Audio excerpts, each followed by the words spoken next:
بكل أمانة الكلام عن الكورة في التوقيت الحالي ده بالنسبة للمصريين مش وقته خالص، مش وقته خالص. لأننا كلنا حزنانين وكلنا يعني في حالة ربنا اللي أعلم بيها لما يحدث لإخواتنا. ربنا يا رب يفك أسرهم ويحرر أرضهم وينصرهم على من عاديهم يا رب العالمين. ولكن إيه فايدة كرة القدم في التوقيت ده؟ وإيه فايدة الفيديوهات اللي ممكن نستغلها ونعملها في التوقيت ده؟ يا جماعة، أهم ما يفيد كرة القدم في التوقيت ده رسالة الجماهير.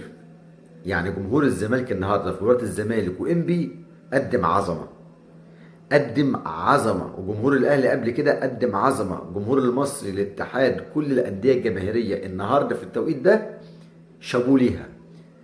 فايدة كرة القدم في جمهورها في الفترة دي.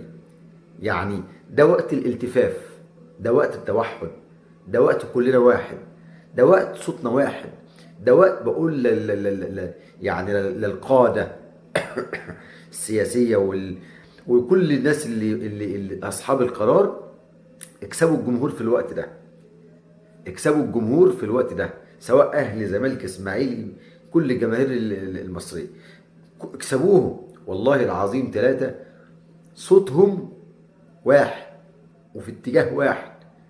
يعني كفانا منع الجماهير من مدرجات. وانا قلتها قبل كده، والله العظيم ما حولنا من بعض الدول العربية كان هدفها تشويه الكرة المصرية من خلو مدرجاتها علشان نكون زيهم. بصوا على اي دوري عربي غير الدوري المصري، كل مدرجاتهم هاوية، فهم كانوا عايزين نكون زيهم. لا، النهارده اكسبوا الجمهور، اكسبوا الجمهور. والجمهور النهارده بل الشعب المصري كله النهارده نسيج واحد، بقى هدف واحد ورسالته واحده وواضحه. فوالله العظيم النهارده فرصه يا وزاره الشباب والرياضه، جماهير الاهلي والزمالك والاسماعيلي والمصري والاتحاد كل واحد. مفيش النهارده عصبيه، مفيش النهارده جمهور فاضي يحفل على التاني، مفيش جمهور النهارده فاضي يشتم في التاني، مفيش النهارده جمهور يعني نازل شتيمه لا. لاول مره منذ سنين طويله، او منذ ظهور السوشيال ميديا بين الجماهير، التوحد جه من الله والرساله واحده برضو من الله.